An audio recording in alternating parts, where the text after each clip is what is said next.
السلام علیکم مائی YouTube family, کیسی ہیں؟ امید کرتی ہوں آپ خیریت سے ہوں گے۔ الحمدللہ میں بھی خیریت سے ہوں۔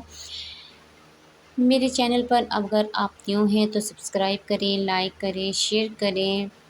اور جیسے کہ میں نے آپ کو پچھلے بلاگ میں بتایا تھا کہ میں وقتاً فوقتاً جس طرح کا بھی بلاگ آپ لوگ مجھے کہیں گے میں لاتی رہوں گی۔ اسلامک بلاگ بھی لاؤں گی اور بیوٹی ٹپس کے بلاگ بھی لاؤں گی۔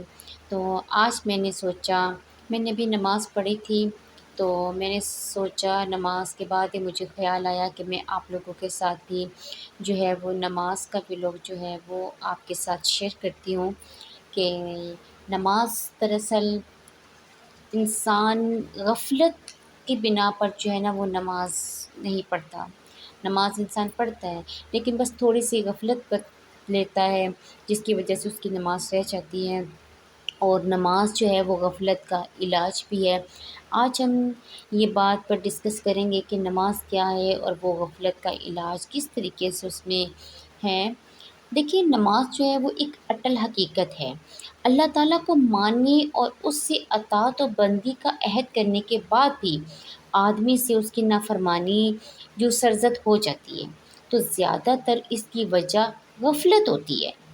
شیطان انسان کی عقل و بصیرت پر غفلت اور مدہوشی کا پردہ ڈال کر اللہ کی نافرمانی کرواتا ہے، لیکن جب اللہ کی عظمت و کبریائی کی یاد دہانی کے ذریعہ اس غفلت کے پردے کو چاک کر دیا جائے تو خدا ترس آدمی سنبھل جاتا ہے اور برائیوں سے اس کا قدم رک جاتا ہے۔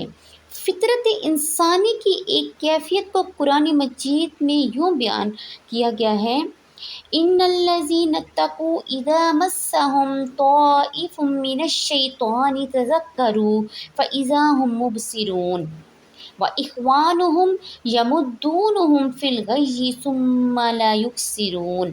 بلا شبہ وہ لوگ جو صاحب تقوی ہیں، جب شیطانی قوت ان پر حملہ آور ہوتی ہے تو وہ بیدار ہو جاتے ہیں اور ان کے ساتھ گمراہی میں اس طرح سے ڈوب جاتے ہیں کہ پھر واپس نہیں ہوتے۔ سب سے عمدہ طریقہ یاد دہانی کا نماز ہے، اس لیے یہ سراسر یاد الہی کا نام ہے۔ اسی لیے تو ارشاد خداوندی ہے: اقیم الصلاۃ لذکری، تیری یاد کے لیے، میری یاد کے لیے نماز قائم کرو، میری یاد کے لیے نماز قائم کرو۔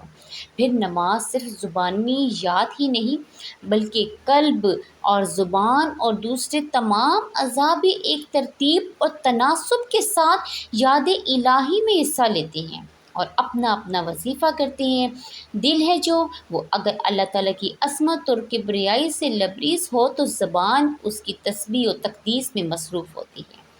سر تپا سارا جسم ذکر و عبادت اور نیاز مندی کی تصویر بنا ہوا ہوتا ہے۔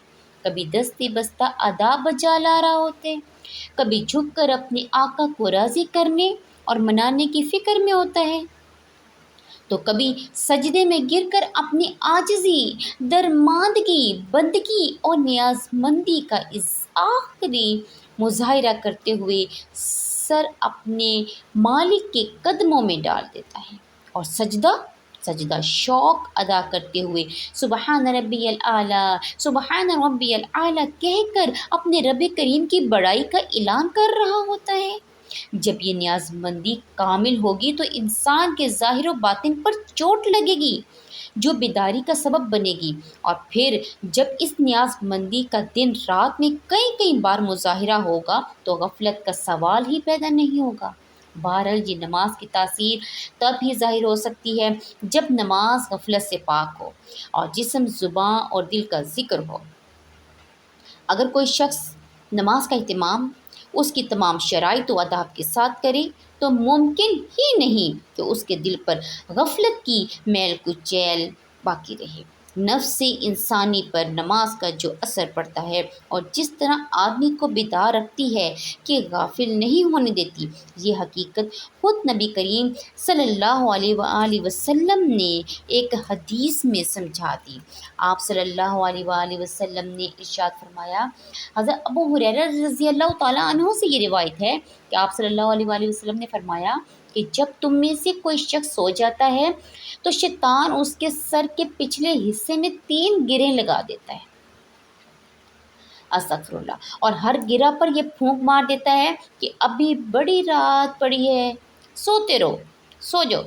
پھر اگر وہ شخص جاگ جاتا ہے اور اللہ کو یاد کرتا ہے تو ایک گرہ کھل جاتی ہے، اس کے بعد اگر وضو کر ڈالتا ہے تو دوسری گرہ کھل جاتی ہے، اور وہ اگر نماز ادا کر لیتا ہے تو ساری گرہیں کھل جاتی ہیں اور بالکل حشاش بشاش اور چاق و چو بند ہو جاتا ہے، ورنہ بالکل پس مردہ اور سست اور غافل رہتا ہے۔ یعنی بتانے کا مقصد یہ تھا کہ نماز جو ہے وہ ہماری غفلت کو اور ہماری سستی کو دور کرتی ہے۔ ہمیں اپنی نماز کو وقت پر اور اچھے طریقے سے ادا کرنی چاہیے۔ یقیناً ہمارے جسم کے اندر جو کاہلی، غفلت، سستی جو ہوگی نا، آپ دیکھیے گا جب آپ نماز پڑھ لیتے ہیں تو ایٹومیٹکلی ہمیں اپنے جسم کے اندر ایک الگ سی توانائی اور ایک خوشی بھی محسوس ہوتی ہے کہ ہم نے نماز پڑھی، اور ہمارے جسم کے اندر ایک چستگی بھی ہوتی ہے۔ وہ جو سستی ہوتی ہے نا، وہ نماز پڑھنے کے بعد ختم ہو جاتی ہے۔ نماز پڑھنے سے پہلے سستی ہوتی ہے، وہ جو شیطان ہمیں بہکا رہا ہوتا ہے، اور جب ہم وضو کرتے ہیں، اٹھتے ہیں، نماز پڑھتے ہیں، اس سے شیطان کو تکلیف ہوتی ہے۔ تو وہ کیا ہوتا ہے کہ ہم نماز پڑھنے کے بعد جو ہوتا ہے اپنے آپ کو بہت چست محسوس کرتی ہیں، اور ہمیں ایک الگ سی خوشی بھی ہوتی ہے نماز پڑھنے کے بعد۔ اور اللہ تعالیٰ سے دعا ہے کہ اللہ تعالیٰ ہمیں 5 وقت کا نمازی بنائے اور صحیح طریقے سے نماز کا حق ادا کرنے کی توفیق عطا فرمائے۔ آمین ثم آمین۔